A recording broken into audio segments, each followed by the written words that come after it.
All praises to Yahweh Ba'ashem, Yahweh Shai, Ba'ashem Rakak double honors to the apostles and elders of Great Millstone. Shalom, salutations to the hopeful elect that's fighting the good fight of faith and truth, in sincerity and wholeheartedly. Shalom to the Akwath, which is the women believers. Shalom to you. All praises, honor, and glory to Yahweh Ba'ashem, Yahweh Shai. So this is going to be part 2, product of a wicked rulership, people crashing out. So listen up. This is what happens when the wicked bear rule. I'm going to say this one time real loud with my full chest, so go ahead and hear me out on this one. If working is mandatory, if labor is something we are required to do in order to prove we deserve our existence, if we have no choice but to choose an occupation whether or not we want it, if you are forcing me to sell my body to do somebody else's labor and telling me I have no other choice and neither does anyone else, you shouldn't have any other choice but to give us a roof over our heads, food for our stomachs, and whatever else we need to survive! If you want us to be forced to work, but do not want to guarantee life necessities, that is slavery, you fuckwads! This country loves slavery, they just rebranded it! And don't tell me to leave! I would if I had the fucking money! But that's the whole point of this system, you dumb fucks! Fuck this country! So anyway, I don't want to make this video too long because when I heard it was so many thoughts, that ran through my mind. So I'm going to try to make this as efficient and straight to the point as possible. But I want to start off with this scripture. And this is, like I said, this is what happens. This is a product of a wicked rulership.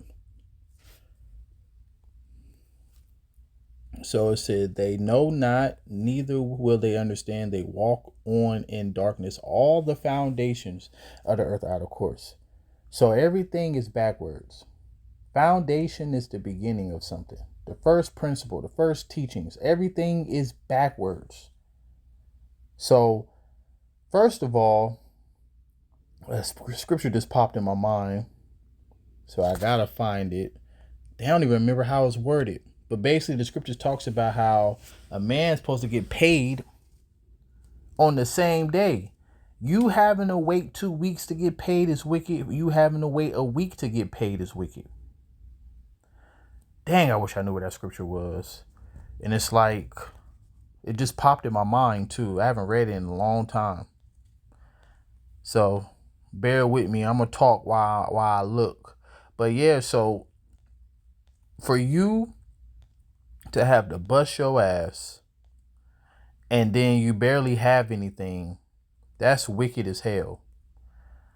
And that's what you get from the damn devil. And also, the scriptures talks about how the welfare of the wise. I'm gonna get that scripture. Man, I wish I could find it.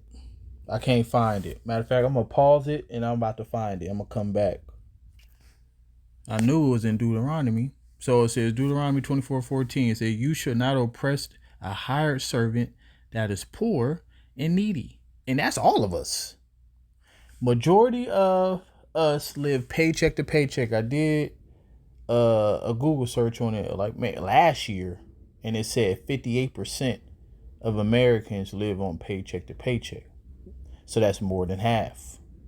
And you got a lot of people who have good jobs and make good money, but literally if you miss a paycheck, it don't matter if you have good money. You might be able to sustain yourself for a month, but like they said that most people don't even have $1,000 in savings. So you should not oppress the hired servant that is poor and needy, whether he be of your brethren or of your strangers that are in your land within your gates. At his day shall give him his hire. At his day you shall give him his hire. Neither shall the sun go down upon it, for he is poor, and set up his heart upon it, lest he cry against you unto Yahweh Ba'ashem Yahushua, and it be sent unto you. So, the people crying. The scripture says, mark them who sigh, cry for the abomination thereof. You know, so you got 3 witnesses. Scripture says everything should be established by 2 or 3 witnesses. So the scripture says in Joel 2:30 that the Lord had poured upon, the people. Matter of fact, let me get it because I'm messing it up. Either 2:30 or 2:28. Yep, 2:28. And it said, and it should come to pass afterward that I will pour out my spirit upon all flesh. That's all I want. So that's what's happening. That's why you have these alternative news stations. That's why you have Esau, Edom making their mouths fall upon themselves. All right. You even got people who don't know the truth, but they understand that something ain't right. And guess who they talking about? Esau, Edom. All right. So they are witnesses to your wickedness. And I always say this, all of this is happening under Esau's watch. That's why he got to pay. So also, let's continue. We're going to watch it again, but I want to get a couple scriptures out first. Let's get a classic, actually.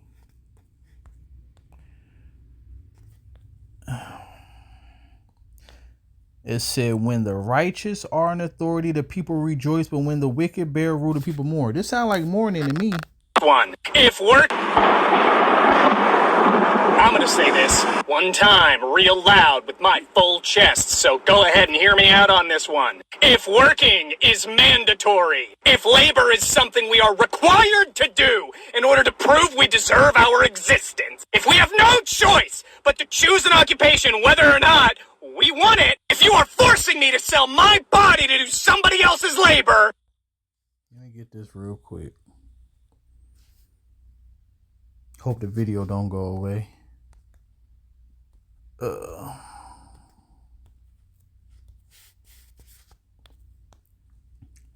But the multitude of the wise is the welfare of the world. That's the righteous set up in authority. And a wise king is the upholding of the people. Starting off with Yahushua, with King David, and the rest of the 144, and a large multitude. That's what we need. That's what the world need. Oops. And telling me I have no other choice and neither does anyone else. Matter of fact, let's do it like this. You shouldn't have any other choice but to give us a roof over our heads, food for our stomachs, and whatever else we need to survive. Yep, so that's a real crash out right there. People, they're getting tired. Let's get my favorite chapter. Prophetic chapter. Says so much. The earth mourneth and fadeth away. The world languish and fadeth away. The haughty people of the earth do languish. Because one thing about people, they're very prideful. See, the scripture says in the Apocrypha, Ecclesiasticus 10:12, the beginning of pride is when one's heart depart from his maker. So you have a lot of prideful people. Like you can know somebody and you be like, oh, he got a humble or she got a humble spirit. But no, they're actually proud, because if you don't believe in Yahweh Ba'Shem Yahushai, you don't do what Yahweh Ba'Shem Yahushai require of you, you don't acknowledge him in your life, you are prideful. The scripture says the beginning of pride is when one's heart turns from your maker. Are anybody out here seeking the Lord outside of us? No. Okay? So the haughty people do languish. This is what happens. The earth is also defiled under the inhabitants thereof, because they have transgressed the laws, changed the ordinance, broken the everlasting covenant. Perfect scripture to go with this is Psalms 82:5, though. The foundations of the earth are out of course. Everything is backwards. The Lord had it. When he created everything, he said it was good. Now look.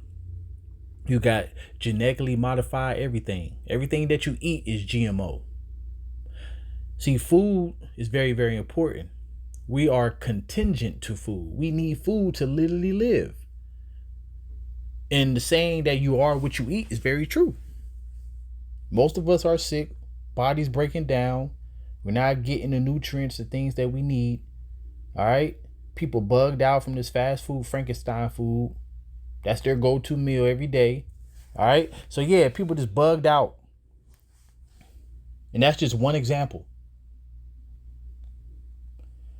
Therefore have the curse devoured the earth, and they that dwell, that's the wicked, Esau, Edom, and they that dwell therein are desolate, and therefore are the inhabitants of the earth burnt, and a few men left. So when you go into this word burnt, right, that's this man on the screen. I'm show you one of the definitions, because it ain't talking about fire. Ash is fire. This is harar in the Hebrew. So literally to melt, burn up, dry up, or figuratively to show, incite passion. All right. Be angry, burn, dry, kindle. So that's what it's talking about. And that's this man right here. And whatever else we need to survive. If you want to. So yeah, the scripture's on point, baby. And he is a representation of this that we're reading. It ain't just him though. You just got some people, and the Lord do that to highlight his word even more. People record themselves crashing out, but you got people who's crashing out who don't record themselves. So it said the new wine mourneth, divine language, all the merry heart do sigh. Because what is wine supposed to do? The wine is supposed to make you have a merry heart. Okay? But the new wine, which is the new philosophies of this world, this digital age, more oppression, more taxes, this new system, the mirth of the tabret ceaseth, the noise of them that rejoice endeth, the joy of the harp ceaseth. They shall not drink wine with a song, strong drink shall be better to them that drink it. So yeah, all of this is happening under Esau, Edom, because the righteous are not in authority. To be forced to work, but do not want to guarantee life necessities. That is slavery, you fuckwads! This country loves slavery. They just rebranded it. And don't tell. And then so 9.9 times out of 10, this is an Edomite, right? You see how, matter of fact, let's get this real quick. These curses are coming upon them now. And Yahweh, your power, put all these curses upon your enemies and on them that hate you, which persecute you. One thing that I realized over the years is that, see, Esau, Edom don't give a damn about his own people. He's persecuting his own people. All right. They going through it like we going through it. But now they trying to make their plight our plight. And that's not the case. And it's not the same. Okay. So, but the Lord is making good on his promise. As the Israelites is coming up, Esau's going down. And this is what the world is waiting for. When it goeth well with the righteous, the city rejoiceth. When the wicked perish, there is shouting, which is another word for rejoicing. Okay. So the wicked is about to perish. The system is about to perish. And even though, the heathen is going to have to serve captivity for 1,000 years, Revelation 20, verse 5 to 6, reigning with Yahushua 1,000 years. That's what that consists of.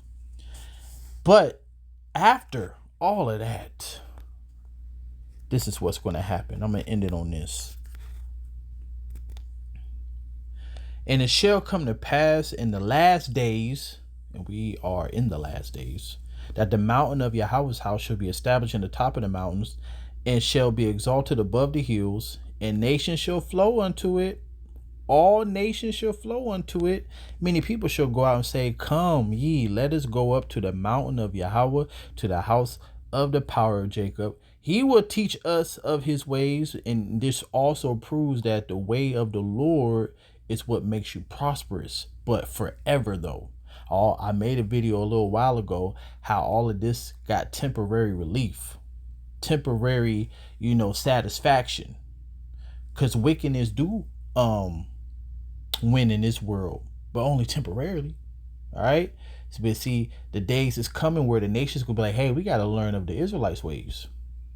So it says, he will teach us of his ways, and we will walk in his paths. For out of Zion shall go forth the law and the word of Yahweh from Jerusalem, and he shall judge among the nations, shall rebuke many people. That means putting them in order. And they shall beat their swords into plowshares, their spears into pruning hooks, agriculture tools, because you're going to turn them weapons into agriculture, okay? The nation shall not lift up sword against nation, neither shall they learn war anymore. So that's what's coming. Paradise is coming to the earth when the righteous are in authority. And you ain't going to be hearing this. Me to leave? I would if I had the fucking money! But that's the whole point of this system, you dumb fucks! Fuck this country! That's right. Fuck Babylon the Great. But for you Israelites out there who want to keep playing, you better seek ye out the Lord while he may be found. Jacob's trouble is around the corner. And the scriptures talks about he should be saved out of it. And that's talk about the elect, the ones who trust in Yahweh, about Shai, not want to call on him when all hell breaks loose. It's going to be too late. So seek ye out the Lord while he may be found, and shalom.